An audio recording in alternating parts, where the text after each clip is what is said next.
My name is Alice. I'm currently parked on this faded sofa, trying to stitch together the mess that my so-called family life turned into. You know, before all this, I was living the typical 9-to-5 grind. I mean, marketing isn't exactly a thrill ride, but it was my thrill ride. Enter Jack. Dear old Jack. We were college sweethearts. That's what they call it, right? We did the whole dance, meeting at some random party, him spilling his drink and charming me with his red-faced apologies. Fast forward, love blooms, and marriage seemed like the right next step. He was some hotshot coding genius, had a nice gig as a software engineer. And things were sweet, smooth even. Then Charlie happened. Our little bundle of sleepless nights and toothless grins. So, I hung up my marketing hat and decided to go all in on this housewife gig. That meant I had more time to start picking up on the nuances of Jack's moods, especially when Linda, the Lord Almighty mother-in-law, rained down her opinions via Skype. Never met her in person, but damn, she sure did like to make her presence felt from a few hundred miles away. You need to put your foot down, Jack. Linda's voice would slice through the speakers. A man's home is his castle, and don't you forget it. I'd see how Jack's eyes shifted, shoulders squared like he was gearing up for war. After the call, he became a different guy. If I left a mug on the counter or dared to sit down before the clock hit acceptable by his newly acquired standards, boy, would I get it. It's not a hotel, Alice. You see that? That's a dish out of place. His words felt like cold steel, not the Jack I knew. Jack would flip from Dr. Jekyll to Mr. Hyde and back before you could say schizophrenia. But it wouldn't stick. Once Linda's echo faded, I'd get my Jack back. On this particular Tuesday, Jack had that look in his eyes, that unnerving glint that always showed up post-Linda. He ambled into the kitchen, my domain, and leaned against the fridge with all the subtlety of a sledgehammer. Hey, babe, you need to pick up the pace around here. Mom said. I cut him off, hands deep in dough. If Linda says jump, we asking how high now? Not funny. She's right. We won't raise Charlie in a mess. I mean, look at this place. I followed his pointing finger around our perfectly tidy kitchen. The nerve of him. I thought about giving Jack a piece of my mind, but my mother always said to pick my battles, and with Jack on a Linda-fueled bender, it didn't feel like a winnable war. Suddenly, the sound of Linda's screechy tone popped from the living room. Another Skype alert. My stomach dropped. Come on, Alice. It's Mom. Watch the attitude. My eyes nearly rolled out of my skull. I wiped my hands and prepared to face the screen, our digital overlord. And there she was, in all her pixelated glory. Alice, dear, I see you're busy, but remember, Jack works hard. Keep that home nice for him, won't you? I gritted my teeth. Of course, Linda. Nothing but the best for your boy. Jack flashed me a warning look, like be nice or else. But as Linda carried on about her expectations, I swear I felt something in me start to crack. Would this ever end? Or was I destined to live under the thumb of a woman who wasn't even in the room? On a Thursday that felt like any other, with Charlie fussing in my arms and the smell of yesterday's dinner still haunting the living room, Jack came out with it. We're spending Christmas with my mom in her house, he said, not even looking up from his phone. I paused, Charlie's pacifier halfway to salvation. Christmas there? With Linda? The words were sour, just hanging in the air. Jack finally glanced up, eyebrow raised. Yep, good for the family and all that. High time they all met Charlie, don't you think? Pulling at the edge of my shirt, already spotted with who knows what, I frowned. But Charlie's so young, and I'm not up for a road trip, especially in December. He shrugged, scrolling through something undoubtedly important. Babe, it'll be fine. A bit of cold won't hurt him. Besides, Mom's already planning the whole thing. Heat flared up in my chest, but I kept my voice steady. Doesn't sound like a question, Jack. Did you even consider my say in this? Come on, Alice. It's not up for debate. This is what families do. They get together for the holidays. I shot him a look that could have burned toast. And usually, they ask, not announce, I snapped. He pocketed the phone and came over, trying to play peacemaker. Hey, I know it's sudden, but think about it. Could smooth things out with Mom. I laughed, but there was no joy in it. Smooth things out? You mean playhouse the Linda way or no way? Jack winced. That's not fair. You know how much she's been bugging me about visiting. I handed him Charlie, who seemed hellbent on testing his lungs. She's not the one who has to pack up an infant and deal with your family's drama. Jack bounced Charlie on his knee, a whisper of a smile on his face. It'll be like an adventure. You love adventures, remember? That's when the mom glare I'd been perfecting hit him full force. Adventures don't involve feeding schedules and diaper bags. But Jack had that determined look that spelled trouble. We're going, Alice. End of discussion. I let out a long sigh, nerves frayed. Fine, but hear this, Jack. We're not going there to be pushed around. I'm serious. He nodded, but there was a trace of something else there. And I won't remember saying yes to this kind of look. And you're gonna help, right? With the packing, the baby, and dealing with your mom?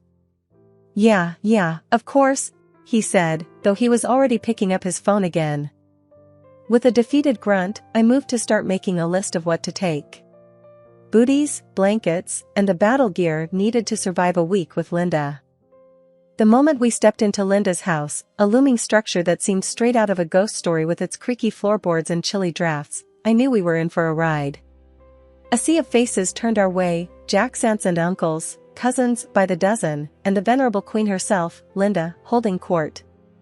Her eyes skimmed over me like a scanner, resting on our sleeping Charlie, wrapped snug in his blanket. There's my grandbaby, she exclaimed, her arms outstretched, with a warmth that almost felt real. But as she lifted her gaze to meet mine, the temperature could have dropped 10 degrees. Alice, she nodded, begrudging respect at best. Jack cleared his throat. Mom, thanks for having us. The room was buzzing with relatives chatting and the scent of cinnamon and pine. But the festive cheer didn't reach Linda's eyes when she turned back to me. Hope the drive wasn't too terrible. Roads can be unforgiving this time of year. It was all right, I returned with a tight smile, clutching Charlie a little closer. Well, let's not stand here catching a chill. Alice, Linda continued, and the entire room seemed to hold its breath. I would really appreciate it if you could take the lead getting the place shipshape for Christmas. Jack shot me a desperate play nice look while I struggled to find words. Me? But, I've got Charlie too. Linda waved a hand dismissively. Oh, there will be plenty of hands eager to dote on the boy. Besides, I've seen your Instagram. You've got a knack for this sort of thing. My Instagram, the place where I posted meticulously filtered photos of our home that hid the chaos of reality? I gritted my teeth and forced another smile. I guess I can give it a go. A look of approval crossed Linda's face, one that didn't reach her eyes. So I dug into box after box of holiday decor, feeling more like Cinderella than a welcomed guest. Jack's family was a loud chorus of advice and backseat decorating, all while passing Charlie around like the season's hottest toy, a living, breathing doll for them to coo over. Jack vanished into the belly of the house, with only the odd shout of "How's it going there?" or "Mom says the garland should go higher," to remind me he was still there. By the time dinner rolled around, the grand old house glittered and shone like something out of a fairy tale where the fairy godmother had taken the day off and left Cinderella to do all the work herself. At the table, loaded with more food than the whole neighborhood could eat, Jack raised his glass in a toast. To family, he said, smiling. I caught a wink he sent his mother's way. I tried to match their cheer, but fatigue had long since taken the wheel. Jack noticed, but not with the sympathy I needed. You could have put a bit more tinsel up, he remarked offhandedly between bites. Mom noticed. After a long night chasing the elusive spirit of Christmas at the behest of Linda's pointed directions, all the while keeping a smile plastered on my face for the sake of holiday peace, I retired to our room. Next day I found Jack in what they called the den, but it was more like a wild man cave where Christmas seemed to have thrown up. There he was, sprawled on the couch, a beer in one hand, eyes glued to some game on TV. The sound of sports commentators filled the room. "Jack, we need to talk." My voice was firm, louder than I intended. He glanced up, annoyed at being interrupted. "What's up now?" "It's about yesterday, about everything since we got here." "I'm tired, Jack. And I feel alone in all this." The words spilled out. He scoffed. "Alone? With all my family around? Come on, Alice. You've got to toughen up. This is the big leagues." "I'm not talking about numbers, Jack. Look, your mom, she's piling everything on me, and where are you? Off the grid the second any work pops up." He rolled his eyes.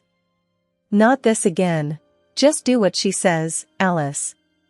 That's how it works around here. You'll live." Frustration boiled over. "I'm not one of your mom's robots, Jack. I'm your wife, and I'm asking for your help. It's like you don't get it." He let out a laugh. "Help? What do you want me to do? Decorate cookies? Hang tinsel? That's kid stuff. Just stick it out." His words stung. "Kid stuff? Really? Because last I checked, we're a family too. Or is that kid stuff as well?" Jack stood up, his face getting redder. "Watch your tone, Alice. Don't start something." The room felt smaller, the walls closer. "Start something?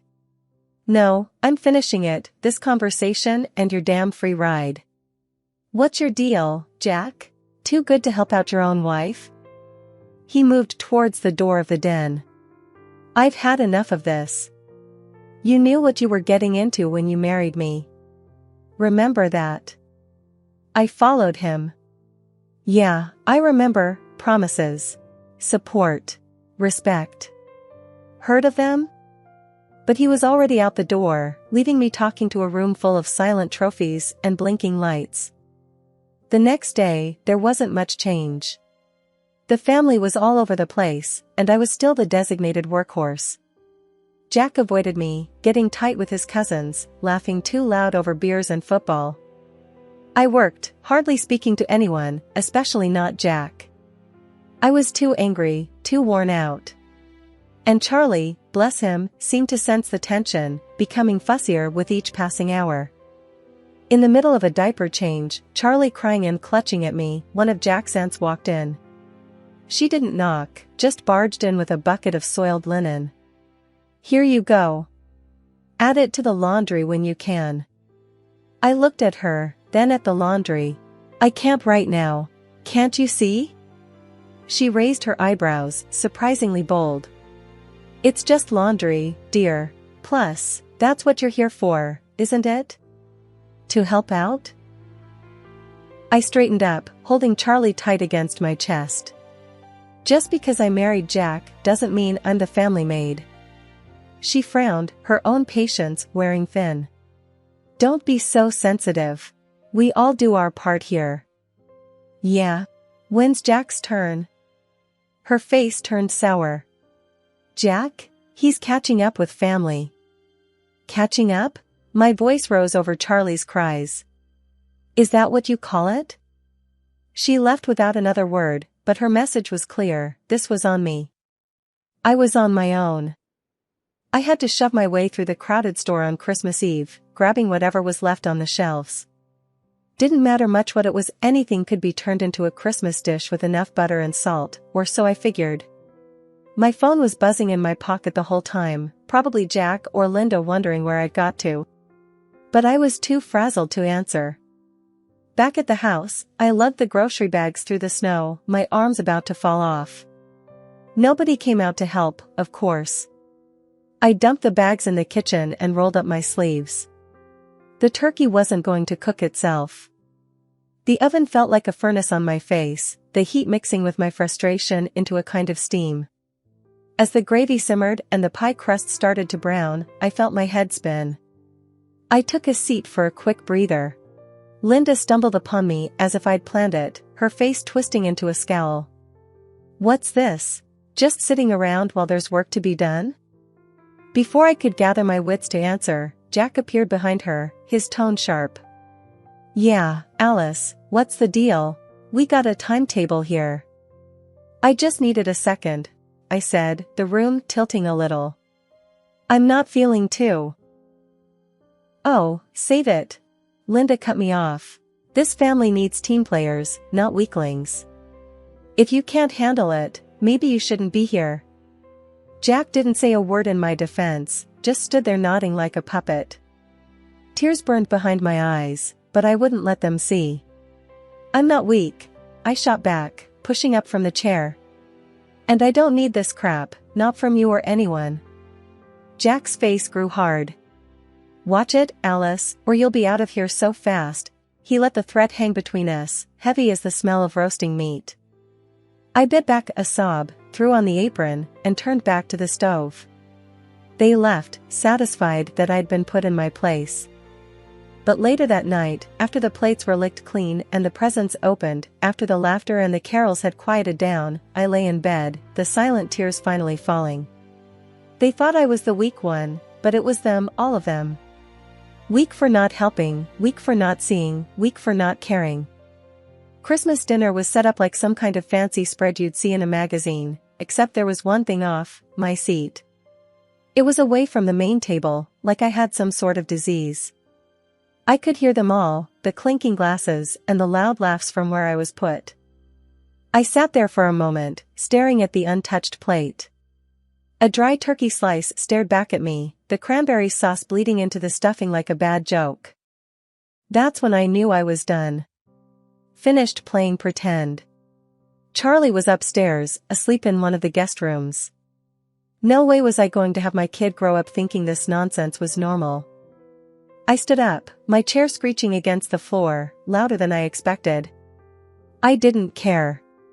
I went upstairs, packed the bags I'd been living out of for what felt like forever, zipped up Charlie's little backpack with his favorite toy and the picture book we read every night. Downstairs, the laughter ticked up a notch. They didn't even see me hauling our lives out of there in 2 trips. The walk to the train station was brutal, the cold cutting through my coat. But each step tugged a little something off my shoulders, a weight I didn't want to carry.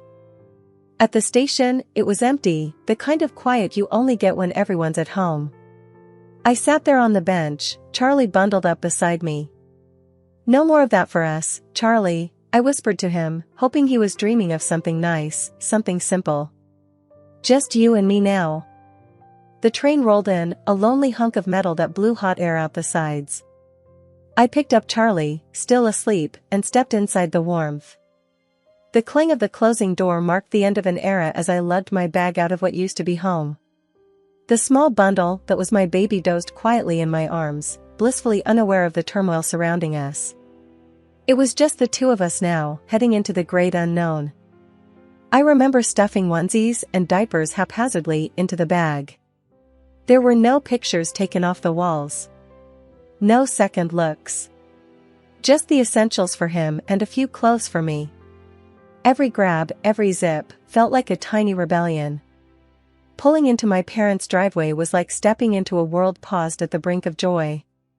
They rushed out, my mom's arms wide, my dad's face split with a grin beneath his old, faded cap. "Alice, baby, come in. It's freezing out here." Mom smothered us in one of her bear hugs, the kind that could squeeze the sorrow straight out of your soul, while Dad took care of the bag and the base for the baby carrier. The warmth of the house hit me like a mug of hot cocoa. They had the Christmas tree twinkling, the lights blinking in a slow, sleepy pattern. We settled into the living room, and before I knew it, my mom had a steaming plate of food in front of me and a stocking filled with baby rattles and teething rings.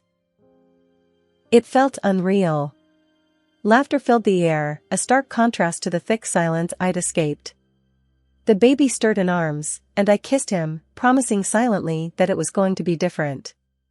We were just about to toast, the clink of our glasses ready to sing, when my phone rang, jarring against the melodies of Jingle Bells. I checked the caller ID, Jack. Hello? Alice, where the hell are you? It was Jack, his voice a cocktail of anger and confusion. At my parents'. Where else would I be? I said, not missing a beat. There was a pause, and then, you need to come back. This isn't your home anymore. I snorted, the laughter bubbling up from deep within, genuine and loud. You're joking, right? I'm done with being treated like I'm invisible until you need something. Don't be dramatic. Just get back here. Everyone's asking about you, the dishes are piling up, I cut him off. Look, listen carefully because I'm only going to say this once. I'm filing for divorce. Got it? I'm not your unpaid maid, Jack, never was. I don't know what made you think I was. The other end of the phone was silent. Then, the dial tone buzzed in my ear. He'd hung up. Mom was looking at me, eyes wide. I hung up the phone and met her gaze straight on. I should have done that years ago, I said. You're staying here tonight, Mom said, solid and sure, the way she'd said things when I was a kid and the world was too big and scary. Yeah, I agreed, feeling the truth in her words. Yeah, I am. Charlie's laughter filtered through from the other room. Let's go celebrate Christmas, I said with a trembling smile. And with the click of the phone, I sealed the decision in the pocket of my jeans, and stepped back into the warmth of the living room where the promise of a peaceful night hung gently in the air, a stark contrast to the storm I had just weathered. Waking up to the same old ceiling crack had become kind of a comfort. The kitchen was already buzzing when I came down. Mom was at the stove, and Dad was half buried in newspaper at the table. Charlie was making a go at a slice of toast, more crumbs decorating his lap than making it into his mouth. Morning, I mumbled, grabbing the pot to pour myself some coffee. Before I got the chance to take a sip, the phone was blaring its old ring from the wall. Dad's eyes met mine. With a hint of a smirk, I answered it, knew who it was before I even said hello. Alice, darling, I need you to come back.